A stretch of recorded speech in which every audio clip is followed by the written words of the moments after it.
Olá, amigos da TV Serra Norte. Hoje temos o prazer de estar aqui com o secretário de Saúde do município de Cantagalho, Márcio Barbas. Márcio, muitíssimo obrigado por nos atender.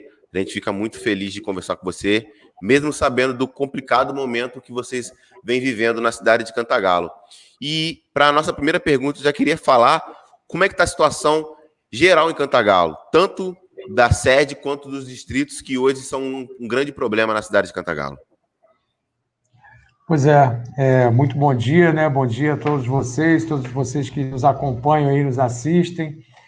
Para a gente também, apesar do assunto não ser um assunto agradável, não ser um assunto bom, mas é um prazer estar aqui, né? A gente agradece a oportunidade de estar trazendo aqui informações, de estar trazendo orientações, de estar trazendo assim posicionamentos que eu acho importante que se conheça a realidade, que a população conheça a realidade do problema no nosso município, até mesmo para que ela possa buscar se portar de uma forma mais segura com relação à transmissão da doença, né? Então, hoje, como você fez essa pergunta aí da situação do município como um todo, ela é uma situação que a gente considera assim, bastante delicada, bastante preocupante, né? Não é uma situação boa. Estamos atravessando hoje o pior momento da pandemia no nosso município, onde a gente já tem aí um número de mortes acumuladas desde o princípio já de 36 mortes, aonde nós temos aí um número de pacientes internados alto, aonde nós temos um número de pacientes internados em estado grave também bastante alto. A gente está falando aqui hoje a gente tem um CTI no município de Cantagalo. Esse CTI atende a toda a região. E dos 10 leitos que nós temos aqui no CTI de Cantagalo, 7 estão ocupados com munícipes de Cantagalo. E nós temos mais 5 pacientes que estão internados em outros municípios também. Então, a gente percebe que a gravidade dos casos, ela tem subido, ela tem aumentado. Então, o risco ele é muito maior. A gente costuma dizer que a doença, hoje, ela, com relação ao ano passado, por exemplo, ela é uma outra doença, ela se comporta de forma diferente, ela se comporta de modo que você vê agravamentos de quadro de maneira muito rápida em pessoas mais jovens, o que nos leva a ficar assim bastante preocupado. Então, a gente tem um número de casos ativos bastante importante, bastante significativo no momento. Eu acho até que a gente pode esclarecer, porque todo mundo acompanha nas nossas mídias, nas redes, nos canais que a Prefeitura tem de comunicação, os números são expostos ali todo dia. Então, hoje a gente tem 150 casos ativos, ou seja, 150 pessoas detectadas com a doença ativa no momento. Cabe aqui a gente até fazer um parêntese que, nessa semana, a gente começou com um novo tipo de testagem. Nós estamos usando um outro kit de testagem, além do teste rápido sorológico, que era o teste que fazia a pesquisa do anticorpo presente no doente, que é um teste que é feito lá pelo 9º dia de sintoma, e esse era o que a gente já vinha fazendo desde o ano passado, e agora a gente entrou, né? A gente está fazendo a transição para um novo tipo de testagem que a gente julga que é mais eficaz, mais eficiente, que é o que a gente chama de swab rápido. É um swab nasal que coleta material da região de orofaringe do paciente, de nasofaringe do paciente, e que você detecta a presença do antígeno do vírus. E esse teste ele é feito nos primeiros dias de sintoma, logo nos primeiros dias. Então, enquanto nessa semana a gente está fazendo os 2 testes ao mesmo tempo, a gente acaba detectando 2 momentos epidemiológicos ao mesmo tempo. Ou seja, quem fez o teste rápido sorológico é quem adoeceu na semana passada e positivou. E quem positivou com o teste do swab nasal é quem acabou de adoecer agora. Então, aqueles números que antes apareciam, vamos dizer assim, uma vez por semana, né? Agora ele soma todo de uma vez. Então, isso faz com que esse número tenha dado esse salto tão grande. Mas, independente disso, eu não estou falando isso para minimizar a situação. Independente disso, a gente percebe, sim, uma transmissão muito alta. Independente disso, um número de casos muito altos, né? Só para a gente poder entender, Hoje a gente tem 150. Se não tivesse fazendo os 2 testes ao mesmo tempo, a gente teria 110. 110 nós consideramos ainda um número muito alto de casos ativos. Então a gente percebe que a gente está com uma transmissão alta, a gente percebe que está patente para todo mundo, a gravidade dos casos é cada vez maior, os casos estão acontecendo em pessoas mais jovens, então a gente percebe que, com tudo isso, o que se tira, que as medidas que a gente tem que ter de cuidado, as medidas de isolamento, as medidas de prevenção, que cada um de nós, enquanto cidadãos, já sabemos quais têm que ser, a gente precisa tomar. Não é momento de afrouxarmos ainda, muito pelo contrário. Nós temos que agora apertarmos mais nossas medidas, né? Secretário, eu queria te perguntar, na sua visão, o porquê desse aumento exponencial de casos nessa época do ano.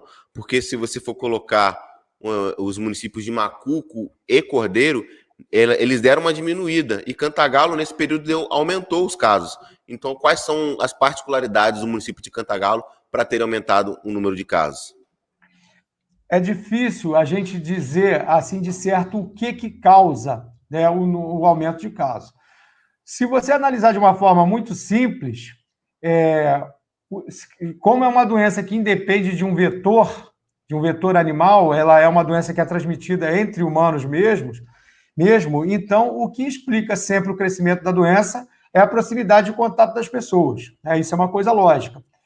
Mas ela é uma doença que ela não estabelece padrão, a gente não consegue ver ela estabelecer padrão nem clinicamente e nem epidemiologicamente. Então, muitas perguntas a gente fica meio que perdido, procurando entender, mas com certeza o excesso de contato, a proximidade das pessoas é que leva ao contágio, já que é uma doença, torna a dizer que não depende de vetor, né? Então, a gente percebe que as pessoas, às vezes, se preocupam com determinadas situações, assim, se preocupam apontando para determinadas situações de aglomeração, mas a gente percebe que existem situações que parecem situações inocentes, mas que continuam acontecendo. Eu vou dar um exemplo. Um exemplo e até mesmo um alerta, né, para todos que nos assistem aí. Esse final de semana, vem aí Dia das Mães. Então, às vezes, a pessoa pode falar assim, não, vou fazer uma coisa assim, só uma reuniãozinha em família, para homenagear a minha mãe.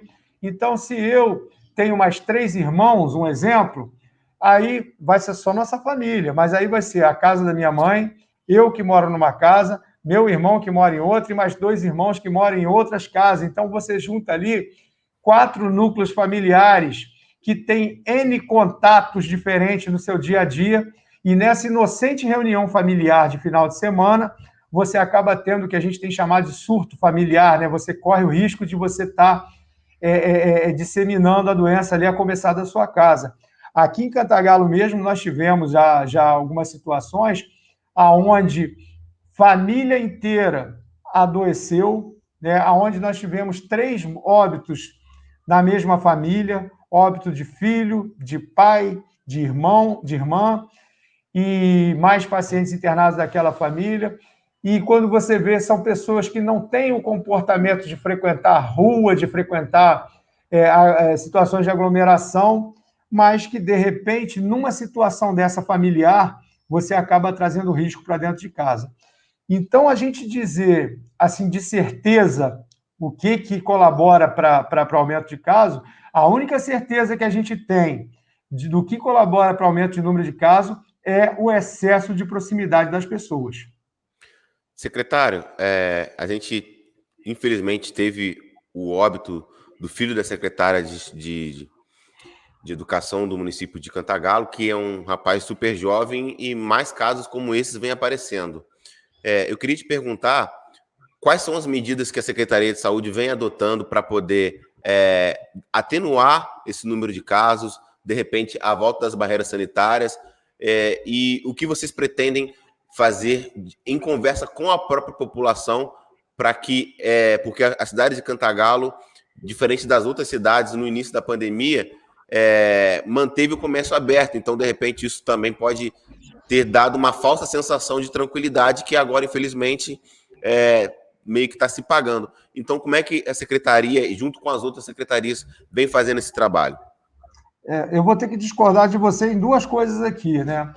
Que se, no momento, há um ano atrás, vários municípios fecharam tudo e aqui manteve aberto, se tivesse de dar um problema grave decorrente daquilo, teria sido há um ano atrás.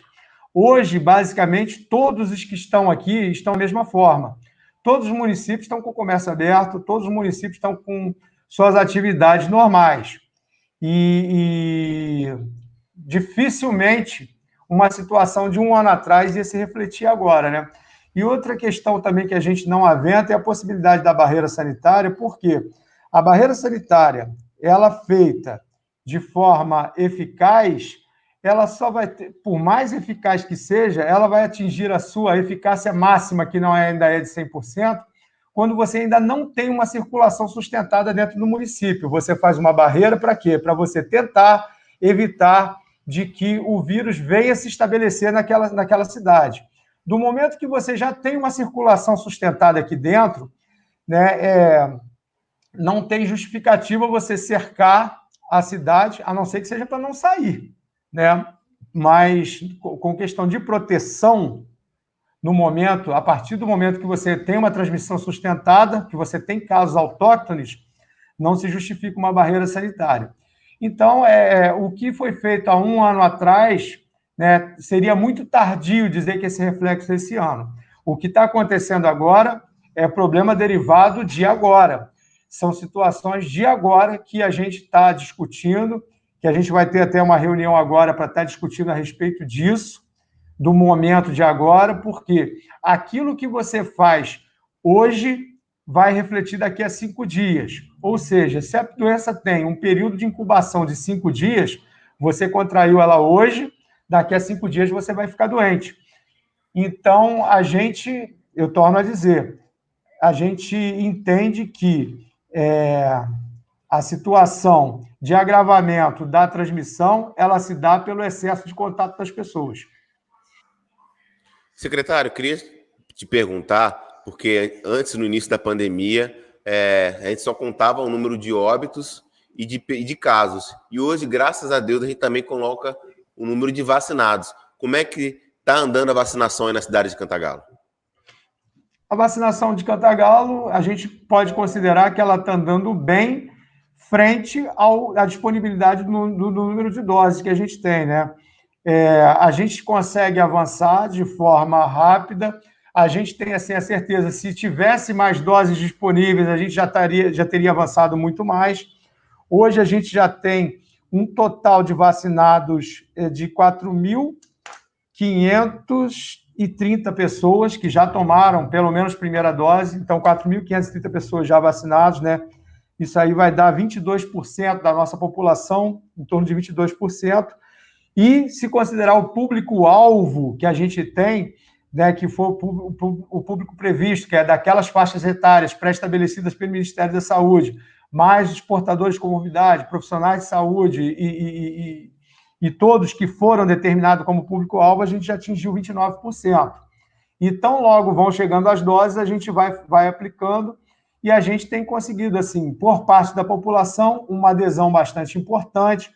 Não tivemos, assim, uma quantidade significativa de pessoas que se negam a tomar a vacina. Pelo contrário, a gente vê uma procura, uma busca, né, de pessoas que querem tomar a vacina. E hoje a gente está numa faixa que ela é um pouco mais difícil de se vacinar, que são a faixa das comorbidades, porque nas faixas etárias, quando você está dividido simplesmente por faixas etárias cidadão comum, nós temos o controle total desse cidadão através do cadastro das nossas unidades básicas de saúde, aonde a gente sabe exatamente de cada faixa etária quantos cidadãos a gente tem, então é muito tranquilo. Quando você envereda para essa faixa agora de faixas etárias com comorbidades, portadores de comorbidades, que no caso nosso agora, essa semana a gente fez a campanha para aqueles que estão compreendidos na faixa etária entre 55 a 59 anos, a gente perde um pouco desse controle numérico, porque o paciente diabético, o paciente hipertenso grave, que é acompanhado na nossa unidade básica de saúde, esse a gente tem ele cadastrado. Mas muitas pessoas tratam suas comorbidades, além da hipertensão e da diabetes, as outras, fora da rede pública, na rede privada, em outros municípios. Então, a gente não tem assim, a noção 100% de quantos são. De qualquer forma, essa semana a gente fez essa faixa etária, decrescendo de 59 até 55 anos. E se porventura alguém ficou para trás, nós vamos avançar na semana que vem para outras faixas. A gente está estudando se não vai fazer assim, uma faixa maior, porque a busca não foi tão grande assim. Mas a gente acha também que não tenha tanta gente assim, né? Então, se porventura a gente já vou até aproveitar aqui, né, o teu espaço para que a gente possa estar dando essa informação. Se porventura você tem entre 59 e 55 e é portador de comorbidade, se você não se vacinou até ontem, não precisa se desesperar. Você, fazendo a comprovação da sua comorbidade, você, nas próximas semanas, você se apresenta à sua unidade, mostra a sua situação ali e você vai ser vacinado em outro tempo. Secretário, a gente já está finalizando a nossa entrevista, acredito que você esteja com a agenda bastante atarefada. E para essa última pergunta, eu queria que você desse um recadinho para a população de Cantagalo e que alertasse, né, principalmente para esse próximo feriado, Dia das Mães, que realmente você falou que vai ser um período muito complicado, porque realmente as famílias vão se reunir e pode ser que possa haver um novo surto. Então, que você desse esse recadinho para a população de Cantagalo. É importantíssimo, né, você abrir esse espaço e trazer aqui a esse momento esse assunto novamente. Não só com relação ao Dia das Mães, mas vamos começar pelo Dia das Mães aqui. Ainda não é, infelizmente, a gente esperava que esse ano já fosse melhor, a gente tinha a esperança de que estivéssemos em situação melhor, mas, infelizmente, nós ainda não alcançamos essa tranquilidade, muito pelo contrário.